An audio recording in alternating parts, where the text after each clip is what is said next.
સુરત નવી સિવિલ હોસ્પિટલને નવા સુપ્રિન્ટેન્ડન્ટ મળ્યા હોય તેમ પારુલ વડગામાએ સત્તાવાર રીતે પદભાર સંભાળ્યો હતો અને ચાર્જ લેતા પહેલા તેમણે હોસ્પિટલના વિવિધ વિભાગોની મુલાકાત લઈ વ્યવસ્થાની સમીક્ષા કરી હતી. ખાસ કરીને પીએમ રૂમની સ્થિતિને લઈને તેમણે તાત્કાલિક સફાઈ અને સુવિધા સુધારવા સૂચનાઓ આપી હતી. સુરત નવી સિવિલ હોસ્પિટલમાં નવા સુપ્રિન્ટેન્ડન્ટ તરીકે પારુલ વડગામાએ પદભાર સંભાળતા જ એક્શન મોડમાં જોવા મળ્યા હતા. પદભાર ગ્રહણ કરતા પહેલા તેમણે હોસ્પિટલના વિવિધ વિભાગોની મુલાકાત લઈ તબીબી સેવાઓ અને સુવિધાઓ અંગે માહિતી મેળવી હતી. આ દરમિયાન પીએમ રૂમની મુલાકાત વખતે આસપાસ ગંદકી અને અયોગ્ય સ્થિતિ નજરે પડતા તેમણે તાત્કાલિક સફાઈ કરવા સૂચના આપી હતી. તો સાથે જ પીએમ રૂમ વધુ વિશાળ અને સુવિધાસભર બનાવવાની દિશામાં પણ જરૂરી કાર્યવાહી કરવા અધિકારીઓને આદેશ આપ્યા હતા. હોસ્પિટલના દર્દીઓને વધુ સારી સુવિધા મળે અને સ્વચ્છતા જળવાઈ રહે તે માટે કડક કામગીરી હાથ ધરાશે તેમ પણ ચર્ચા થઈ હતી. આ મુલાકાત દરમિયાન ડોક્ટરો અને હોસ્પિટલના અધિકારીઓની ટીમ પારુલ વડગામા સાથે ઉપસ્થિત રહી હતી. નમસ્કાર. આજે સુરત સિવિલ હોસ્પિટલ ખાતે વિવિધ વિભાગો અને ખાસ કરીને પોસ્ટમોર્ટમ વિભાગની વિઝિટ લીધી છે, જેમાં મારી સાથે ડૉક્ટર કેતન નાયક આરએમઓ શ્રી તથા ઇકબાલ કડીવાલાજી નર્સિંગમાંથી, એની સાથે સાથે પીઆઈયુ વિભાગના વડા અને સાથે સાથે સફાઈ કામગીરીઓ અને સમગ્ર ટીમ જોડાઈ હતી. એચઓડી પોસ્ટમોર્ટમ વિભાગ પણ જોડાયેલા હતા.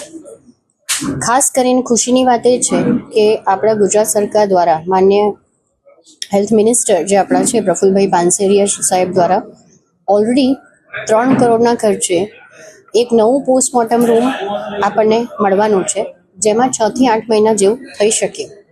પણ ત્યાં સુધી જે જૂનું પોસ્ટમોર્ટમ રૂમ છે એને ખાસું ઇમ્પ્રુવમેન્ટ કરવાના સજેશન્સ પહેલાં પણ અપાયેલા હતા.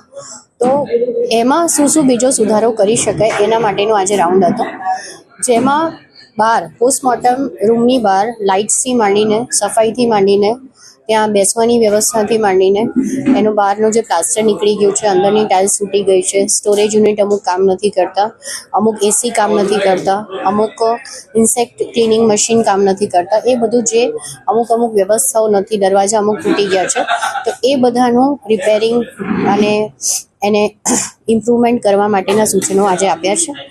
અને મોટાભાગે 7 થી 10 દિવસમાં એ કામ પતી જશે. એનું ફોલોઅપ કરવા માટેની બી ટીમ બનાવી દીધી છે.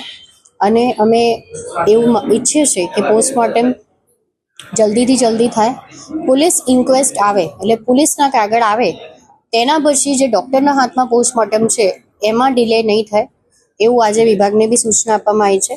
અને બધાએ સાથે મળીને રાઉન્ડ લીધો છે અને ઓવરઓલ 1 by 1 દરેક ડિપાર્ટમેન્ટની આ રીતે અઠવાડિયામાં 2-3 દિવસ વિઝિટ કરશું, જેથી કરીને 1 by 1 દરેક ક્ષેત્રમાં ઇમ્પ્રુવમેન્ટ લાવવાની કોશિશ આપણે કરીશું. અભય થઈને નિષ્પક્ષતાથી નિરપેક્ષ રીતે વાસ્તવિકતાનો અરીસો રૂપી સચોટ માહિતી લાવતો સત્યની સાથે અભય ટાઈમ્સ.